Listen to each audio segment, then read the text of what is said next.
Muy buenas noches, les saluda Estela Ruiz Díaz. Esto es En Contexto, nuestra cita habitual de los martes a las 19 horas, aquí en Noticias Paraguay. Bueno, hoy vamos a hablar de un tema controversial, polémico, y tiene que ver con un proyecto de ley. El proyecto de ley textualmente dice que el proyecto de ley que establece el control, la transparencia y la rendición de cuentas de las organizaciones sin fines de lucro, presentado por los senadores del movimiento oficialista Honor Colorado, entre ellos el senador Basilio Núñez, Natalicio Chase, Derlis Maidana, Gustavo Leite, Zenaida Delgado, Erico Galeano, Lizarela Valiente, Javier Vera, alias Chaqueñito, Hernán Rivas, Pedro Díaz Verón y Norma Beatriz Aquino. 12 senadores todos del movimiento oficialista firman este proyecto de ley.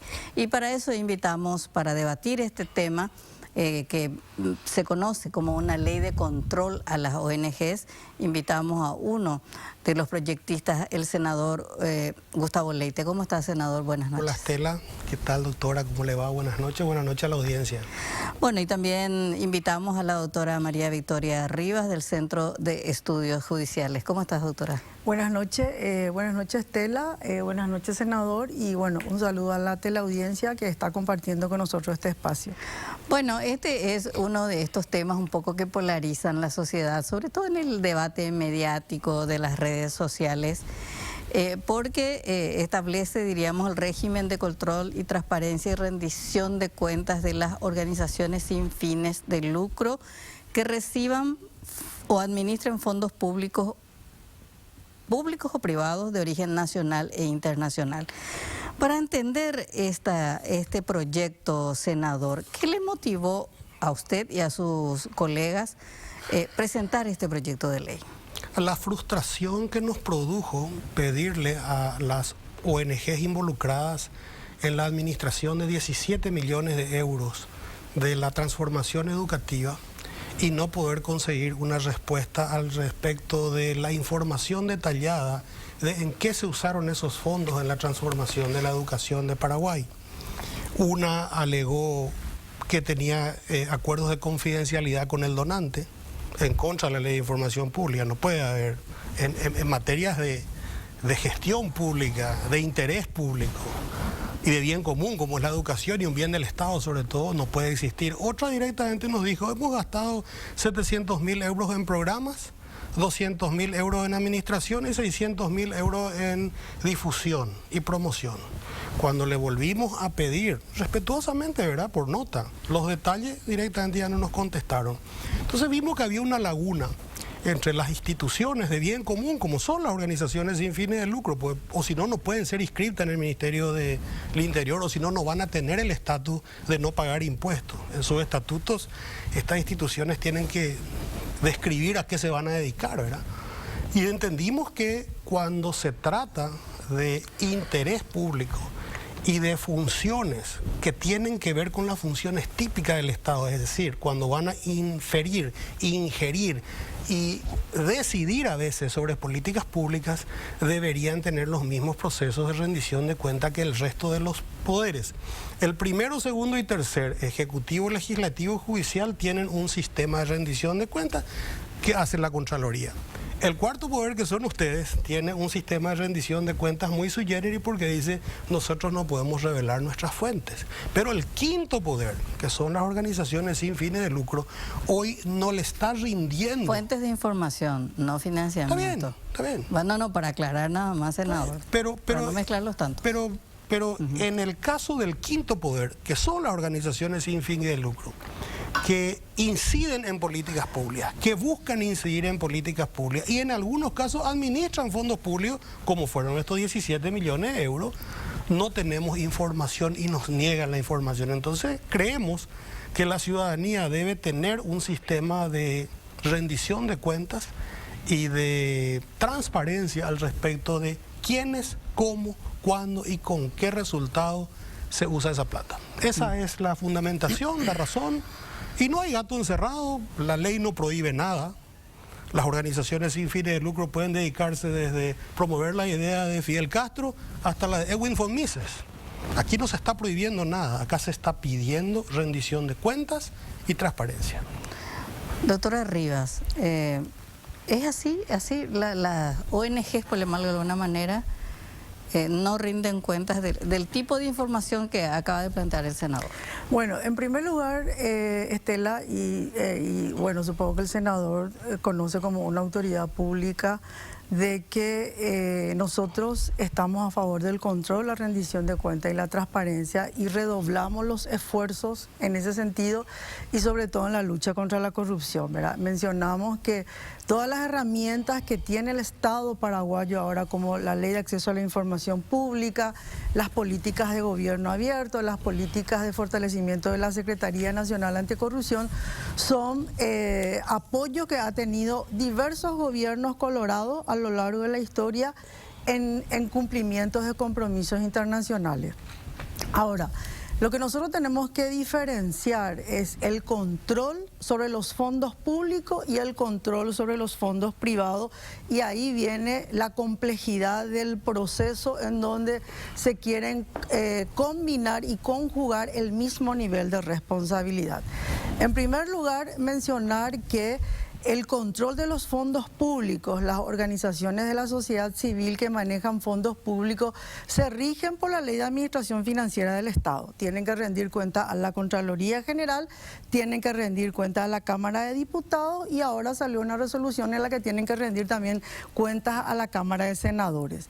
Y además tenemos que tener en cuenta, Estela, de que las organizaciones de la sociedad civil que utilizan fondos del Estado, todos los años en el presupuesto general de gasto de la Nación, el Estado paraguayo toma la decisión a qué organización va a destinar fondos públicos, de manera que cada año el Estado tiene la posibilidad de conceder o no fondos públicos a organizaciones que no cumplan los requisitos que está mencionando el senador. Eso por un lado.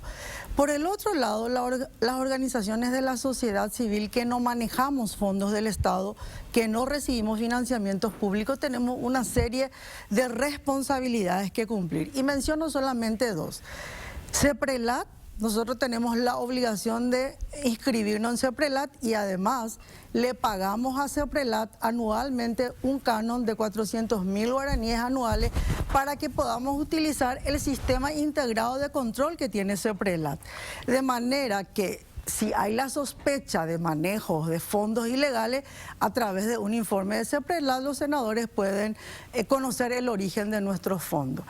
Y en la otra información, que yo no sé cuál es la fuente del senador, pero el hecho de que se maneje información que nosotros no pagamos impuestos, eso es una falacia. Nosotros, todas las organizaciones de la sociedad civil, pagamos IVA, pagamos impuestos a la renta, y además somos agentes retentores de pago de impuestos. Cuando nosotros contratamos a un consultor internacional, nosotros retenemos esos impuestos que después le devolvemos a la Secretaría de Tributación. De manera que, además de eso, Estela, las organizaciones que trabajan el tema niñez tienen que estar inscritos en el Ministerio de la Niñez. Las que trabajan salud tienen que estar inscritos en el Ministerio de Salud. Estamos rodeados de una serie de controles y registros que de alguna forma garantizan el origen de los fondos, la utilización de los fondos y la rendición supuesta de cuentas, que nos quieren ubicar en el mismo nivel que el Estado. ¿Y qué es lo que hace esta norma? La norma lo que genera es una doble burocratización, porque en uno de los artículos del anteproyecto se menciona la necesidad de inscripción cuando estamos inscritos en una serie de organismos del Estado. Fíjate, Estela, que tenemos inscritos 3.700 organizaciones que distribuyen agua, las juntas de saneamiento. Tenemos 12.000, en 245 municipios tenemos casi 12.500 comisiones vecinales. Ni siquiera hablemos de las comisiones locales de salud. Entonces, de manera, imaginémonos entre todos, incluyendo al propio senador proyectista, de que tengamos que volver a inscribir a esta cantidad de organizaciones que ya están inscritas. Sería una burocratización innecesaria y ahí preguntarnos, ¿tiene el Ministerio de Economía, que se presenta como el órgano regulador, la capacidad de gestión institucional como para volver a reinscribir a esta cantidad de organizaciones? Y uno de los programas que más a nosotros nos preocupa, senador, es el programa del Banco Mundial con el Ministerio de Agricultura y Ganadería, en donde se han destinado 300 millones de dólares en un programa en donde, de los cuales 100 millones de dólares le da al Ministerio de Agricultura y Ganadería para formalizar a pequeños productores y a comunidades indígenas a que se inscriban en un registro de organizaciones de la sociedad civil para que después se conviertan en proveedores del Estado. O sea, estamos poniendo en riesgo la legitimidad actual de una serie de organizaciones de la sociedad civil, grandes o pequeñas, y sobre todo las pequeñas, que van a ser terriblemente afectadas por una propuesta legislativa que genera burocracia, encarga a un órgano técnico como es el Ministerio de Economía la necesidad y la obligación de volver a hacer un registro por un supuesto descontrol que tenemos. Entonces, eso digamos que menciono como apenas un elemento formal que incorpora la norma, sin todavía mencionar el modelo de diseño democrático que nosotros pretendemos como una sociedad abierta que comparte con el gobierno, no, con el Estado, una mirada de desarrollo social, ¿verdad? O sea, digamos que evitemos confusiones y definamos conceptos y establezcamos cuáles son los puntos que deberíamos trabajar para avanzar en un desarrollo de la sociedad civil y no generar obstáculos para apuntar a su debilitamiento institucional. Esto abarca absolutamente a todos, senador. Desde absolutamente una a todos. hasta la Comisión Pro Agua de UPJ. No, esto abarca absolutamente a todos las organizaciones sin fines de lucro que reciban o administren fondos públicos o privados de origen nacional o internacional a ser destinados o que de alguna manera guarden relación con sectores, prestaciones o ámbitos de competencia del Estado. Yo escuché atentamente la explicación de la doctora, que me merece un tremendo respeto, una figura que tiene muchos años trabajando en nuestra sociedad, pero ninguna de los elementos que ella mencionó le da a la ciudadanía la información de en qué se usó la plata. Y cuando vos trabajás como quinto poder, cuando haces cosas que son de competencia del Estado, estás obligado a tener las mismas reglas de transparencia que yo, senador. Si yo mañana, senador, me voy a Villarrica, tengo que rendir cuenta inmediata y decir, en la estación de servicio del kilómetro tal, marca tal, cargué 32 litros, acá está. En el restaurante tal comí una milanesa, en el restaurante tal tomé una Coca-Cola.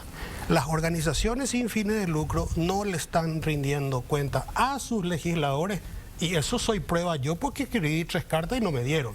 No, es que dicen que, y no le están rindiendo cuenta a la ciudadanía, porque si vos me decís que el proyecto de transformación educativa transformó la educación paraguaya, y si vos me dijeras que esos 17 millones de euros que los manejaron las organizaciones sin fines de lucro sin rendir cuenta detallada a la ciudadanía y a sus autoridades legislativas, lo hubiera usado otro y no hubiera habido el resultado que no hubo, ¿no estaríamos en un escándalo?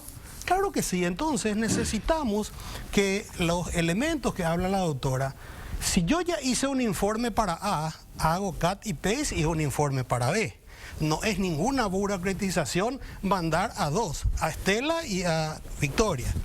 O sea, no hay ninguna doble, triple burocratización. Lo que hay es una falta de rendición de cuentas. Y vamos a ir más, porque aquí hay temas que guardan relación con un montón de directivos, vamos a decirle, de entidades sin fines de lucro que me llamaron y me felicitaron.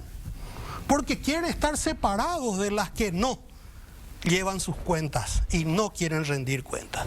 Y ahí tenemos otro tema, y la doctora sabe, porque es una abogada besada y vos también, que la Constitución prohíbe que los partidos y movimientos políticos reciban auxilio económico, directiva o instrucciones de organismos o estados extranjeros. Si nosotros no sabemos a quién las organizaciones sin fines de lucro, con plata del extranjero, le contratan, nunca vamos a poder cerrar ese círculo. Bueno, no está cerrado el círculo senador, de la transparencia, Estela. Pero yo en esa parte nomás quiero controvertir con usted. Cuando yo, más allá de su planteamiento, de sus intenciones, por ejemplo, Érico Galeano está entre los proyectistas, hoy procesado por asociación criminal y vínculos con el narcotráfico. Correcto. La narcopolítica es un problema grave en el país. Totalmente el crimen de acuerdo. Organizado, estamos cuarto en el ranking mundial. Entonces yo le pregunto a usted, un gobernador de Central que pertenece a su movimiento cayó porque a través de las ONGs robó dinero, ¿verdad? Pero sin embargo su movimiento no planteó un proyecto de ley para controlar a las ONGs cuando era la corrupción de uno de ustedes. Señora, yo me puedo hacer cargo de mi periodo legislativo. Pero usted no planteó en ese momento un proyecto para controlar a las ONGs. Y te estoy diciendo que yo creía, y tengo que asumir mi ignorancia, yo creía que las organizaciones sin fines de lucro que trabajaban en el ámbito del Estado rendían cuentas. Me di cuenta que no era así el año pasado, cuando pedí esa información a estas organizaciones y me dijeron, no te podemos dar por acuerdo de confidencialidad. Pero cuando se debatía lo del gobernador de Central, pero eso usted, fue el pasado. Pero se debatió, se demostró que fue a través de ONG. Te voy a decir claramente mi posición. Sí. Si el gobernador de Central, sea de mi movimiento o sea del movimiento de otro partido o de otro equipo, metió la mano en la lata y hay las pruebas, tiene que ir preso.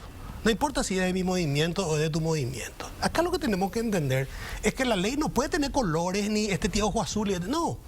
Y el gobernador de otro lugar también. Pero si nosotros no sabemos en qué se gastaron, por ejemplo, los 17 millones de euros que vinieron en nombre de mejorar la educación paraguaya, ¿cómo vamos a poder sacar conclusiones al respecto de qué se hizo con esa plata? Pero ahí usted le tiene, pero ahí le tiene que exigir al Ministerio de Educación qué pasó en la reforma educativa. O sea, el Ministerio de Educación no nos puede dar los datos de en qué se usó esa plata, porque esa plata se fue a las ONGs, no entró al Ministerio. El Ministerio le da, ese acuerdo tiene más o menos 21 millones de dólares que entraron al MEC, que controla la Contraloría. Y tiene 17 millones de dólares que entraron a la ONG, que no controla, ni transparenta, ni informa a nadie. A eso va este proyecto de ley, Estela y doctora. Supongo que esa ONG a que usted hace referencia, que no sé quién es, le habrá rendido cuentas a su donante. Y el donante, el cooperante internacional, le rinde cuenta a su Estado, porque hay que tener en cuenta, Estela y senador, que una cooperación internacional es un acuerdo bilateral entre dos países, en donde en una mesa de negociación entre los ministros de Relaciones Exteriores se definen una cooperación internacional, el monto y cuánto va a ser destinado directamente al Estado y cuánto va a ser destinado a fondos concursables de la sociedad civil, ¿verdad? Ahora, yo lo que quiero nomás es decir una cosa, Estela, y que es lo que a nosotros nos preocupa de alguna forma, es esa confusión de querer generar entre lo público y lo privado. O sea, vos no podés poner en el mismo nivel de responsabilidad y en la misma categoría lo que es una información pública. Una información pública es una responsabilidad del Estado, de los órganos del Estado. Es lo que se ventila, lo que se exhibe, lo que se comparte, porque lo público es de todo. Una información pública, una información privada es una información de las partes, de las personas que forman parte de ese proceso, y una información privada, una organización comparte con quien quiera compartir. En muchos de los casos que nosotros trabajamos, por supuesto que casi todas son informaciones que se convierten en públicas, porque son investigaciones y propuestas que estamos haciendo y que casi están siempre en nuestras páginas web. Pero si hay información que nosotros creemos que no tenemos que compartir porque son confidenciales o porque no debemos a cierta parte o porque queremos preservar la seguridad de las personas que forman parte de un entorno, entonces nosotros tenemos el derecho derecho de preservar esa información. No tenemos la misma obligación del Estado, ni las informaciones privadas no se pueden poner en el mismo nivel de responsabilidad que una información pública. Y en ese sentido, nomás yo lo que le quiero decir, senador, es que cuando uno quiere tener una información de los destinos de una cooperación internacional, el Senado le puede pedir información al Ministerio de Relaciones Exteriores. El Ministerio de Relaciones Exteriores tiene que tener una carpeta que ha acordado con la cooperación que va a dar esa donación. Esa donación que puede ser en donaciones directas, en recursos económicos o pueden ser asistencia técnica. Entonces, en eso no hay secreto y esa información pública es una información del Ministerio de Relaciones Exteriores que de acuerdo al arreglo, para llamarlo de alguna forma, que ha hecho con una cooperación internacional, el ministro de Relaciones Exteriores tiene la obligación de compartir con el gobierno, porque forma parte de una cartera de un Estado que ha acordado una cooperación internacional. Entonces, esa es la parte preocupante de la norma, que la vaguedad en su redacción confunde a la opinión pública, en donde hacen creer que nosotros tenemos secretos, que no queremos dar información y que de alguna forma eso nos convierte en semi-delincuentes que estamos distrayendo fondos de la cooperación internacional. O sea, esos son los puntos que tenemos que aclarar. Y después me voy a referir a lo que es la naturaleza de las políticas públicas, que también le he escuchado al senador en muchas entrevistas, la confusión que se genera en el sentido de la incidencia en políticas públicas. O sea, en este momento el Estado paraguayo, al diseñar una política pública y el ser administrador de los recursos, el gobierno al ser administrador de todos los recursos y ser el responsable de darnos seguridad y bienestar, tiene que no solamente diseñar una política pública. Esa política pública no solamente debe ser diseñada, debe ser implementada y debe ser evaluada. Y el Estado no solamente tiene el derecho, sino tiene la obligación de consultar a una sociedad civil. Una sociedad civil informada, una sociedad civil capacitada y una sociedad civil que pueda incidir en unas políticas públicas. Y el hecho de que se considere como incidencia en políticas públicas que está mal o que está fuera de lugar, es un concepto absolutamente erróneo que maneja. No solamente la consulta con relación a unas políticas públicas es una obligación del Estado, sino que es un imperativo de las cooperaciones internacionales. En este momento, el Estado paraguayo, si quiere tomar un préstamo de un banco, del Banco Mundial o del BID, el banco le va a imponer que esa política pública debe ser consultada con esa población que va a ser afectada por esa política pública. Y ahí tenemos, senador, de hace pocos meses, el ejemplo de las políticas de hambre cero. Esa fue una política que el gobierno hace una consulta política con los municipios, no hace una consulta social y le genera al gobierno una crisis política en donde sectores que van a ser afectados no fueron consultados, no fueron escuchados y le genera al gobierno una política terrible en donde la gobernanza se vio gravemente afectada, ¿verdad? Y por suerte se pudo desmontar esa crisis, pero en este momento todas las teorías y todos los libros que uno abre y lee sobre economía encuentra de que las políticas públicas, los gobiernos no solamente tienen el derecho de consultar, sino tienen la obligación de consultar con aquella población que va a ser afectada por una política pública. Y sobre todo teniendo en cuenta las dinámicas complejas sociales que en este momento tenemos en Paraguay. No sé si usted le quiere contestar y después quiero plantear otro punto. No, quiero plantearle algo a la doctora, ¿verdad? La ley que habilitó a que organizaciones con nombre y apellido manejen los fondos de la cooperación europea es una ley nacional. En ningún momento dice, esta ley deja sin estado la ley de información pública. O sea que corre la ley de información pública, y esas organizaciones que manejaron fondos del Estado, que incidieron en políticas públicas, al no darnos la información, violaron el derecho que tenemos los ciudadanos de informarnos en qué se gastó esa plata detalladamente. Tema 1. Ahora, yo estuve leyendo sobre la ley, porque la leo todos los días a ver si no se nos pasó algo, pero acá en ningún momento dice que no se consultará con la sociedad civil, se prohibirá tal cosa, no se puede hacer tal... No, ahí no se puede aquí. Aquí solo es, cuéntenos en qué usaron su plata detalladamente. Si quieren trabajar en el ámbito de políticas públicas, me parece que no hay nada más justo, nada más transparente. Durante los cuantos hace que se fue esto, en 35 años, ¿verdad? Más o menos.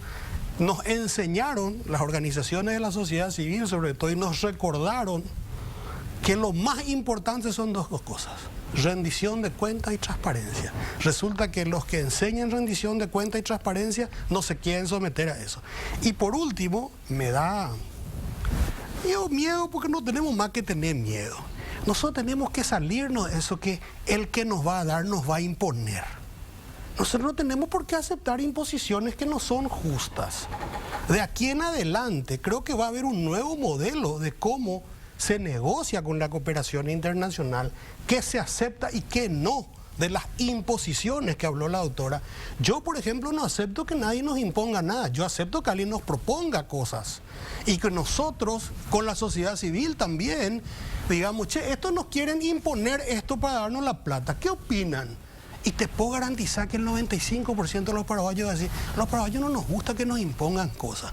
Nosotros los paraguayos nos gusta, nosotros somos trabajadores, somos honestos, somos transparentes, nosotros queremos rendir cuentas. Te estoy diciendo porque recibí N llamados de N personas importantísimas en el ámbito de la sociedad civil que me dicen: nosotros estamos felices de rendir cuentas. Los paraguayos comunes rendimos cuentas, pero nuestras autoridades, senador, disculpe. Pero, cada uno se hace cargo de su caballo, Estela. No es cuestión de caballos o no, senador, pero convengamos que es puesta arriba la rendición de cuentas y la transparencia en la función pública, en el manejo de las cosas públicas. Ahora mismo tenemos el caso del intendente de Asunción, que nos rinde cuentas de los 500.000 millones, ¿verdad? Entonces, y es un escándalo. Y es un escándalo. Y tiene ¿verdad? que ser un escándalo. Tiene que ser un escándalo. Y tiene que ser un escándalo que no nos hayan rendido cuenta de los 17 millones de ahí, claro, de los de aquí de allá y aquí allá, porque las organizaciones de la sociedad civil creen que tienen una superioridad moral,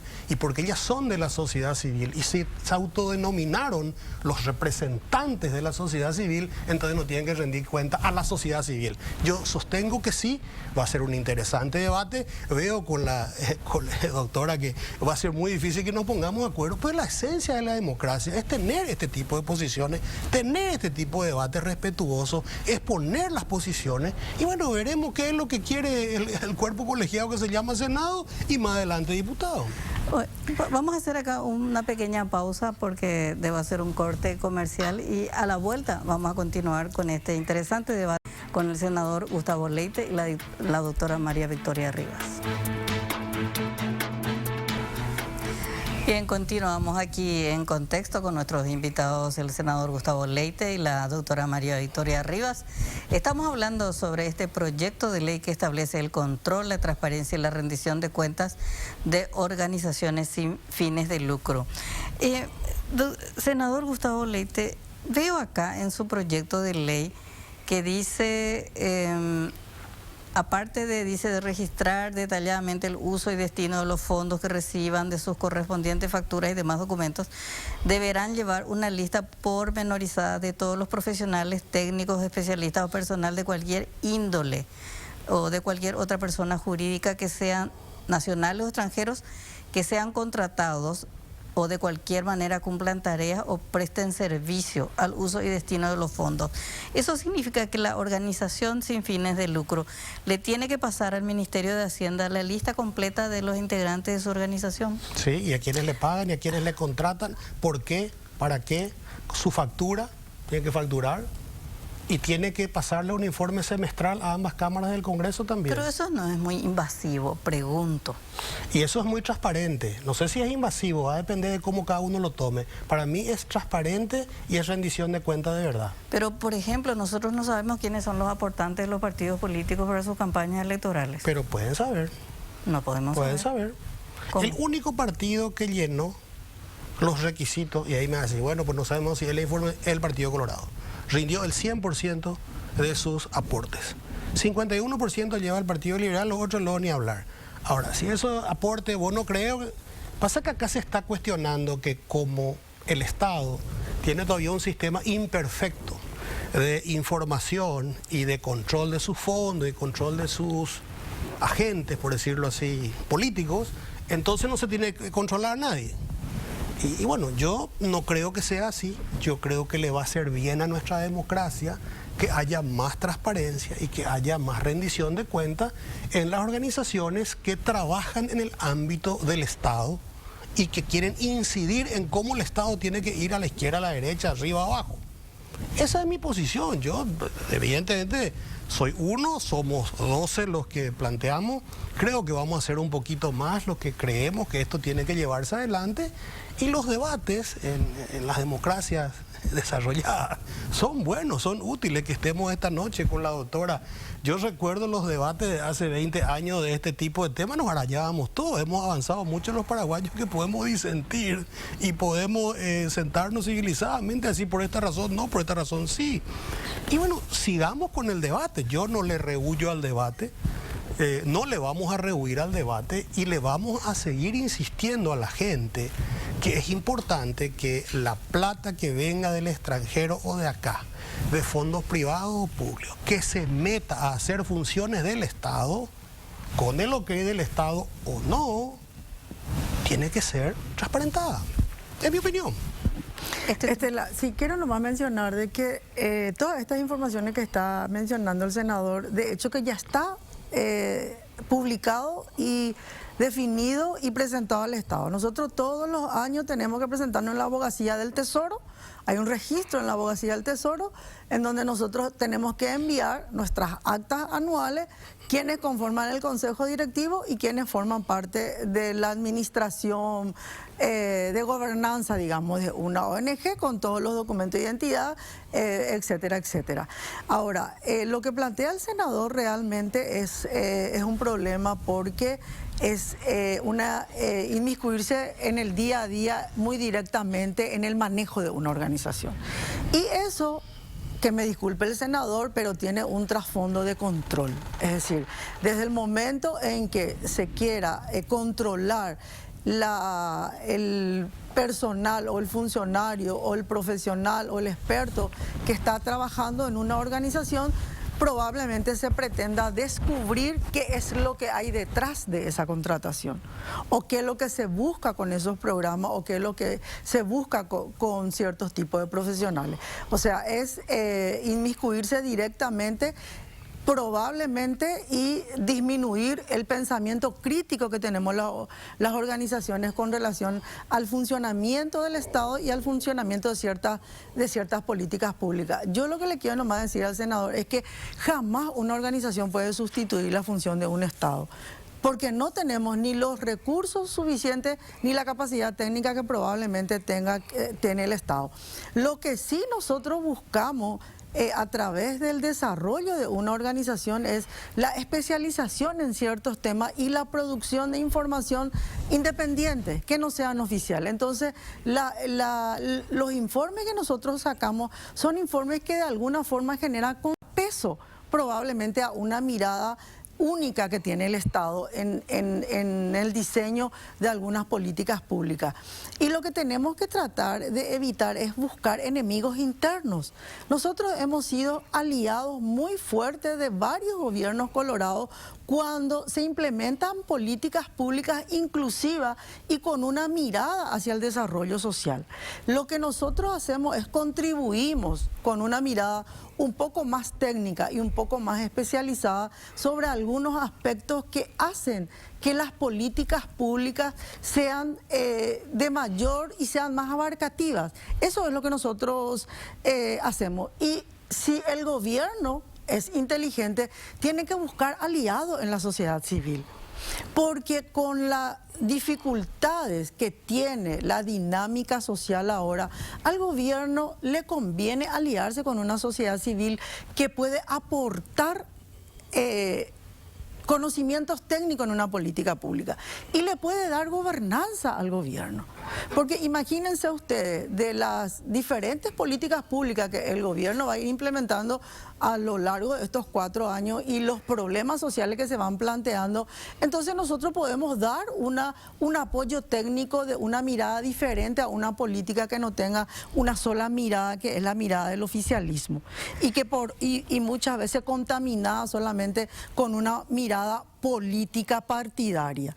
Ese es el aporte que nosotros rescatamos y aportamos a este gobierno y a otros gobiernos que de alguna forma han fortalecido muchos de los convenios y acuerdos internacionales que tiene el gobierno paraguayo a lo largo de su historia, para llamarlo de alguna forma, ¿verdad? Pero doctora, con el respeto que se merece una persona tan ilustrada como usted, ¿en qué parte del proyecto de ley dice que la sociedad civil no puede inmiscuirse? Lo único que dice el proyecto es que las que se inmiscuyan y trabajen en los temas inherentes puramente al Estado tienen que transparentarse y rendir cuentas. Usted dijo anteriormente que ustedes les rinden nomás las cuentas todos los años, quiere decir que no hay que ni siquiera duplicar la burocracia, hay que hacer cut y paste nomás. Entonces claro, no hay un problema. Acá el problema, doctora, el problema es que habemos de todo en la viña del Señor. Hay ONGs que no quieren que se sepa lo que hacen, hay ONGs que no tienen ningún problema en mostrar todo. Yo personalmente creo que quienes quieren incidir en políticas públicas y son bienvenidas, porque así se construye la sociedad civil, tienen que contarnos qué hacen con la plata que reciben, a quién le contratan, para qué le contratan y qué resultados tuvieron. Porque también el resultado es importante, porque si vos me decías a mí, ¿volvería usted, senador Leite, que no participé del proceso parlamentario porque no era senador, a recibir una donación de 17 millones de euros para un programa educativo que manejen las organizaciones sin fines de lucro? Ni loco, porque no hubo resultado, porque no hubo rendición de cuentas, porque hubo secretos y porque se le mintió a la gente. Entonces, no solamente el Estado y los políticos somos sospechosos, también los que no son y trabajan bien tienen que mostrarse, y los que no están queriendo contar tienen que abrir sus puertas. Ahora, una consulta. Le escuché al doctor Martín Burr, que tiene una fundación que trabaja con los sectores más vulnerables, y él dijo que en una charla con usted, no recuerdo cómo, si fue personal, si fue por teléfono, en realidad que usted le tiene una especie de tirria a la Unión Europea, a la ONG Alma Cívica, que dirige, creo que hasta, no sé si hasta hoy, Soledad Núñez, y creo que también Juntos por la Educación. Y él decía, bueno, pasa que él tiene una especie de tirria con estas organizaciones, y entonces presenta como una especie de venganza, diríamos. ¿Es así? ¿Eso lo motiva a usted a presentar este proyecto? Lo conozco a Martín hace 40 años más o menos. Fue mi amigo, le tengo respeto. Lamento que termine su carrera pública mintiendo descaradamente a la gente. Él habló conmigo cuando esta ley, este proyecto se presentó, me llamó y me dijo, estoy preocupado. Yo le dije, Martín, lo mismo que le dije a la doctora, el que nada debe, nada teme. Hasta ayer en Ñandutí, puedo decir, ¿verdad? Sí. Él habló al aire y me llamaron a mí. Yo no sabía que Soledad Núñez era de Alma Cívica. Como peor le di a tener tierra a alguien que yo no sé ni dónde está. Entonces es absolutamente falso. Y ahí yo veo que estamos por el camino correcto. Porque los elementos de los que no quieren la transparencia se vuelven mentira. A mí me encanta discutir con la doctora, pues ella habla con la verdad. Ella está apasionada por lo que ella hace. Hay que respetar a gente como ella, pero mentiroso como Martín, no. Martín se equivocó. Él no sabe que, aparte, todos ya nos conocemos todos. Y yo como legislador jamás, después recibí votos de paraguayos, jamás puedo tenerle rabia o tirria o amor. Yo tengo que legislar con una orejera. Yo tengo que hacer lo que mi conciencia me dice que es lo justo. Y yo creo que esto es lo justo. Entonces es absolutamente descalificatorio lo que hizo Martín. Lamento mucho, como dije, que termine su carrera pública mintiéndole a la gente para defender lo indefendible. Ujú. El tema, yendo más, hoy contaba en radio, senador, que hay un punto común de que yo veo que gobiernos de dictadura o gobiernos autoritarios tienen una particularidad, ponen particularidad foco en la sociedad civil. Y lo que está sucediendo en Nicaragua es terrible, es una dictadura de izquierda. Y a quienes más combate Ortega son a las organizaciones de la sociedad civil, porque obviamente hay organizaciones de la sociedad civil que tienen cuestionamiento al gobierno o que informan sobre el gobierno, etcétera, etcétera, ponen foco, diríamos, sobre determinados temas políticos.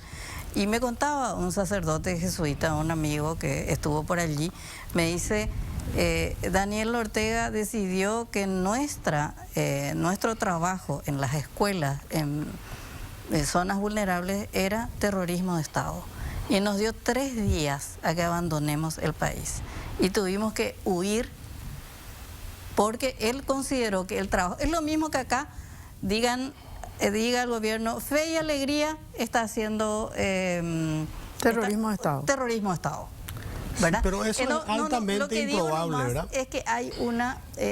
y ahí le pregunto a la doctora Rivas, y quiero que usted responda, hay como una voz unánime de las organizaciones de la sociedad civil. He escuchado a varios representantes que dicen que este proyecto en realidad utiliza, diríamos, el maquillaje de la transparencia y de la rendición de cuentas, porque en realidad lo que quiere es acallar críticas al gobierno. ¿Por qué ustedes sostienen esa tesis, doctora Rivas, y dicen que en realidad esto es un atentado a la democracia? ¿Por qué? Y después le vamos a escuchar al senador. ¿Sí? Bueno, en primer lugar, probablemente las intenciones del senador sean buenas como legislador. El problema es que el espíritu del legislador, al plasmar una norma con una redacción tan vaga como la que tiene varios de sus articulados, es imprecisa y confunde el concepto de lo público y lo privado y el control con la rendición de cuentas, y además porque contiene, senador, la propuesta sanciones muy duras para algunas de las fallas que uno menciona en los articulados. Y lo que nosotros creemos es que al establecer controles muy duros sobre la cooperación internacional, lo que hace es desmotiva. ¿Y qué es lo que pasa? La cooperación internacional se retira, y cuando la cooperación internacional se retira, viene la muerte de las ONG. Sobre todo las organizaciones que trabajamos en programas y en propuestas en investigaciones con financiamiento internacional. Y el derecho que tienen las organizaciones organizadas a recibir financiamiento ya es un derecho reconocido en la OEA como una forma de contribuir a un desarrollo social. Y si nosotros tomamos los ejemplos que mencionaste como país y que se apegan a normas como esta, después el resultado es la desaparición de las organizaciones. Por 2 cosas. Primero, porque se quedan sin financiamiento, y segundo, porque se ven obligadas a cerrar, porque nadie quiere trabajar en una organización por el temor y el jaque que puede imponer el gobierno con sanciones tan duras como esta, que no solamente involucran a las organizaciones, también a sus directivos. Entonces, ¿qué es lo que voy a encontrar?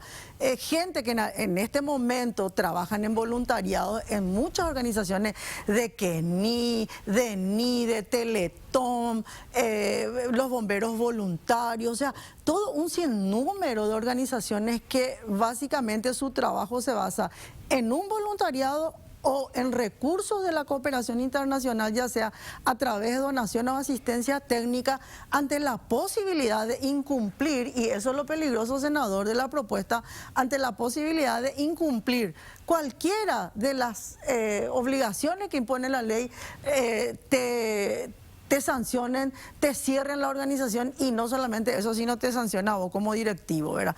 Entonces, la norma, en la vaguedad de su redacción, esconde varias posibilidades peligrosas que si nosotros o no cerramos la norma con una redacción más precisa, más concreta y específica, entonces corremos el serio riesgo de que voluntariamente varias organizaciones se cierren ante ese temor o de alguna forma el propio gobierno cierre varias organizaciones, que es lo que pasa en Nicaragua, pasa en Venezuela, porque se menciona el incumplimiento de artículos. Y una pregunta nomás yo quiero hacerle al senador, una pregunta práctica. Supongamos que entra en vigencia la ley el año que viene. El Ministerio de Economía es el órgano encargado de llevar el registro. Del registro. Que existan 25 o 20.000 organizaciones que tengan que generar un registro ahora y no tengamos tiempo o la gestión de la ineficacia del Ministerio de Hacienda no te pueda registrar. ¿Qué pasa? No funcionamos, dejamos de funcionar. ¿Cuál es la sanción de la falta de registro? ¿Tiene el Ministerio de Hacienda, fuera de sus genuinas funciones, la capacidad técnica y de gestión para dar respuesta a unos registros abrumadores que se puedan dar desde la vigencia de la ley? Entonces, todas esas son preguntas que se deben responder. Y yo solamente le quiero invitar al legislador a un ejercicio práctico que hicimos la vez pasada, inclusive en la audiencia que nos convocó la comisión.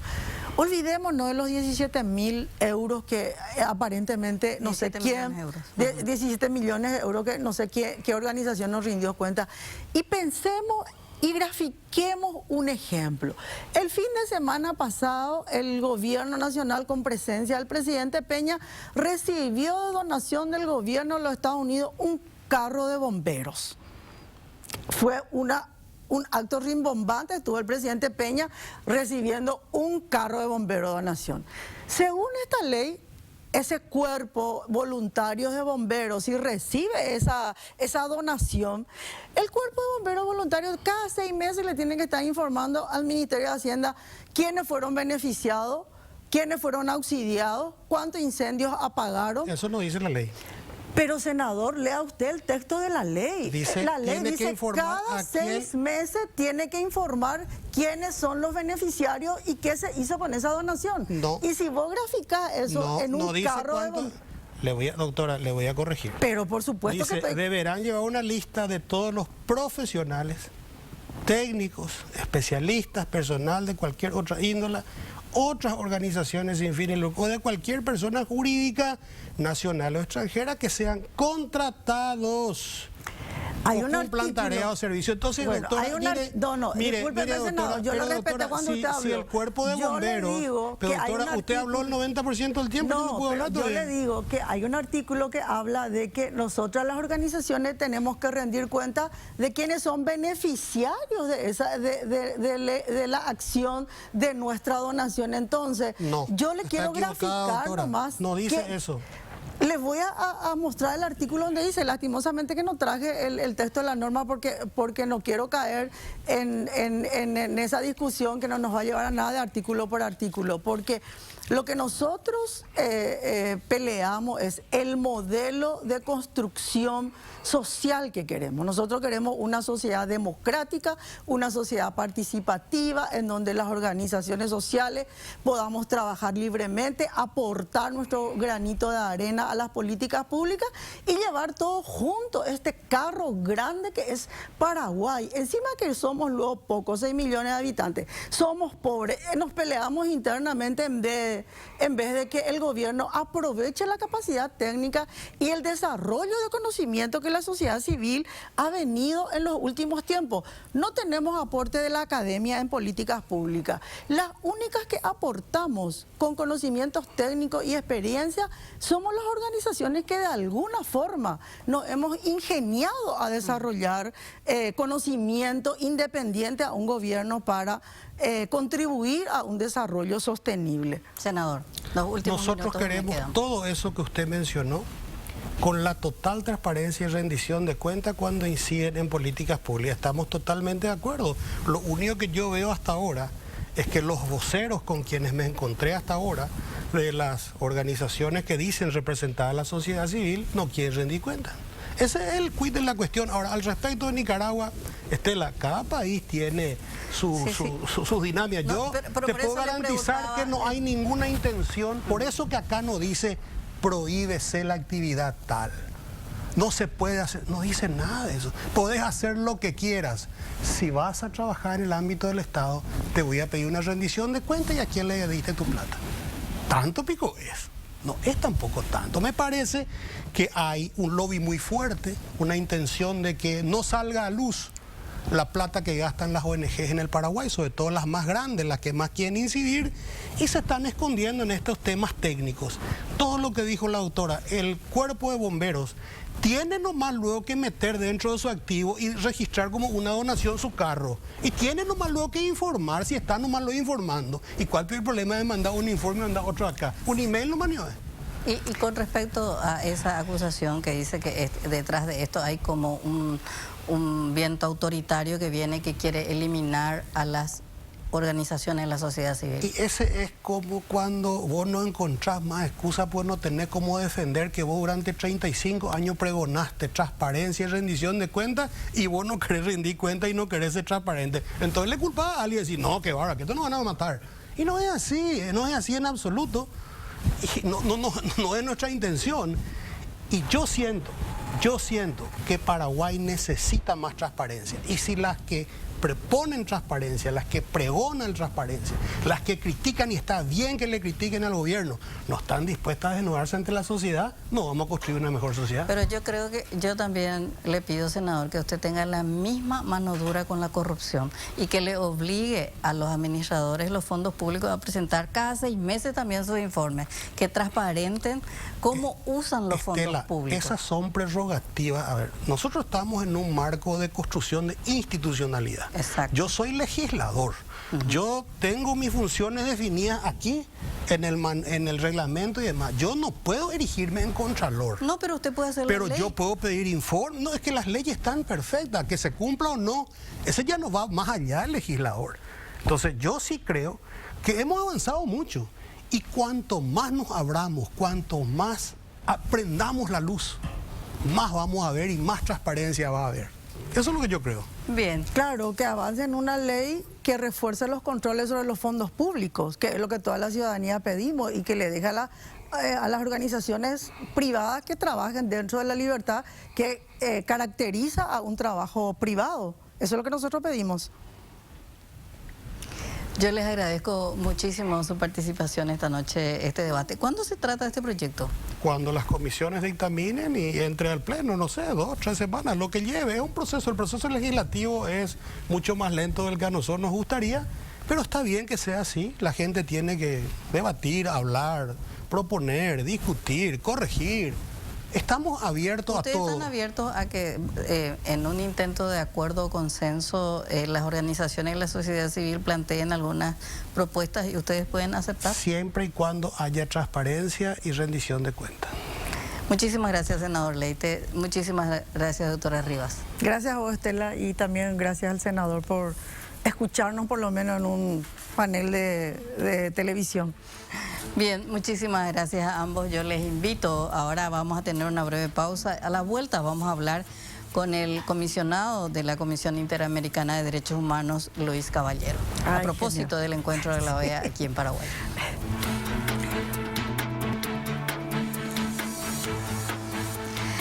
Bien, continuamos aquí en nuestro programa En Contexto. Ya está nuestro invitado, el comisionado Luis Caballero. ¿Cómo está, doctor? Buenas noches. Buenas noches, un gusto. Estela, mucho gusto en estar aquí en Contexto. Ayer, ¿ayer de México? Llegué ayer de México, yo soy mexicano, llegué ayer un largo trayecto y estaremos hasta el sábado.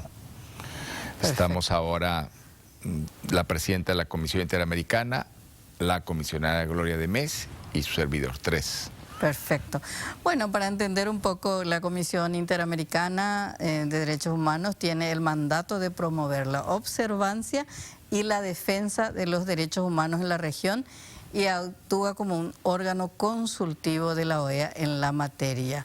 Está integrada por 7 miembros independientes, dice que son elegidos por la Asamblea General de la OEA a título personal, y no representan a sus países de origen o residencia, o sea, son como de todos, ¿verdad? Sí, representamos a todos y hay Claro. una regla, digamos, de conflicto que es muy útil, muy importante, que da equilibrio a la comisión y que a nosotros la verdad nos libera, que es no tomar parte en asuntos de nuestro país. Ajá. Tienen Porque que claro, abstenerse. son 35 países, ¿no?, en la organización y solamente están representados 7 nacionalidades. Entonces es un tema de equilibrios, de conflicto de interés, de equilibrio de los países y de que las comisionadas y los comisionados tengamos también posiciones mucho más equilibradas al no intervenir en asuntos de nuestros países. Bueno, recordemos que la Asamblea General de la OEA se realizará en nuestro país, empieza mañana, ya hay reuniones de varios temas en estos días, así que mañana empieza oficialmente. Bueno, usted, Luis Caballero, es de nacionalidad mexicana, como ya nos dijo, es licenciado, tiene una maestría y doctorado en Derecho y hace 25 años dice que se desempeña como académico investigador del Departamento de Derecho de la Universidad Iberoamericana en México. Bueno, ¿cuáles son los desafíos hoy de la Comisión Interamericana de Derechos Humanos? La comisión tiene un desafío, digamos, que corre en el tiempo, estas 6 décadas y media, que es muy importante, y que es ser la conciencia jurídica de los derechos humanos de todas las personas en las Américas. Esa conciencia jurídica que empezó en 1959 para hacerla valer entre todas las personas y recordársela a los estados, es el leitmotiv de su trabajo de 6 décadas y media. Eso es lo más importante. Y ahora, claro, los contextos van cambiando, los países tienen nuevos desafíos, porque además hay 2 cosas que me parecen interesantes. La conciencia de los derechos humanos va siendo más plena también en las personas. Lo que antes era un ángulo, ese ángulo se ha multiplicado, se ha sofisticado en términos de un derecho que va evolucionando. Hay nuevos problemas, entonces esa conciencia se dinamiza. Y también, lo debo decir, los estados regresan a veces a formas autoritarias de gobierno, de manera incluso más sofisticada, ¿verdad? Que antes, que había golpes de estado, etcétera. Claro. Eso es, hay más conciencia de la democracia electoral, pero luego también los recovecos y los subterfugios también son sofisticados. Entonces esos dos caminos, la comisión está al alcance y lleva a la delantera incluso. Es muy importante. Qué interesante eso que usted dijo que es la conciencia jurídica de los derechos humanos. Qué interesante. ¿Y cómo está viendo a Sudamérica sobre todo con respecto a eso que usted dice, que hay como unos vientos autoritarios que recorren el mundo y que también soplan fuerte en nuestra región? ¿Y cómo ve usted en el contexto de los derechos humanos? ¿Cuáles son los derechos humanos que hoy están bajo riesgo en este contexto político de una especie de neoautoritarismo? Sí, bueno, hay derechos que tienen que ver, por ejemplo, con las libertades, ¿no? Con la libertad de expresión, derechos que tienen que ver con la no discriminación, con la libre determinación de las personas, con la autonomía, que esos derechos son pues de una matriz, digamos, clásica de defensa de los derechos humanos que siempre se revierten con el autoritarismo. Una segunda dimensión es los derechos se garantizan en la institucionalidad democrática. Y hay una gran tentación de fortalecer los presidencialismos, los liderazgos unipersonales, de no favorecer equilibrios y contrapesos entre los órganos del poder público. Mucha gente dice, bueno, ¿y eso qué tiene que ver con los derechos humanos? Tiene que ver todo, porque finalmente los derechos humanos se defienden, se hacen valer, se aplican, se interpretan, se reivindican en órganos garantes. Y los órganos garantes tienen que tener autonomía, independencia y posibilidad de controlar a otros órganos que inciden en los derechos. Y el tercer punto tiene que ver con todos estos que se les llaman nuevos, pero no, realmente ya no son tantos nuevos derechos de corte social, económico, cultural, ambiental, que tenemos ahora desafíos enormes, sobre todo con el cambio climático. Quizá, y hay muchas reticencias para hacer valer perspectivas desde ese plano de los derechos, en protección al medio ambiente, por ejemplo, en garantizar la salud digna, en garantizar la vivienda, el salario, el trabajo, en tener ámbitos recaudatorios eficaces y fiscalización de recursos para que el gasto público sea eficiente. ¿No? Entonces, esos tres ejes son los que veo con mayor preocupación.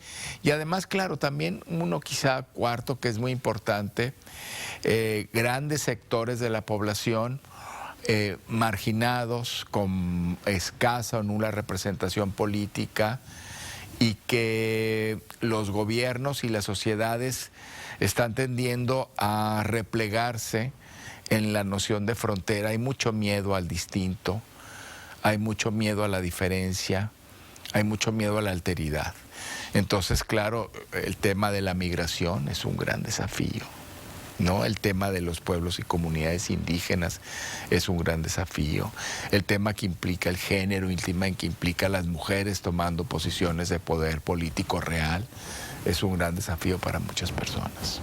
En sociedades repelentes a la diversidad, y que ahora se genera un discurso de, ante esos desafíos, de replegarse. Lo estamos viendo en todos los contextos. Los nacionalismos, ¿no? Exactamente. Más allá de las creencias, Paraguay es un país ultraconservador. Habrá visto cómo, por ejemplo, se mueven las iglesias católicas, evangélicas, cristianas, reclamando posiciones a la OEA con respecto a eso mismo que usted decía, la no discriminación, la autonomía de las personas, y de cómo esa visión está hasta tapando, diríamos, de los problemas reales y verdaderos y complejos que tiene la región.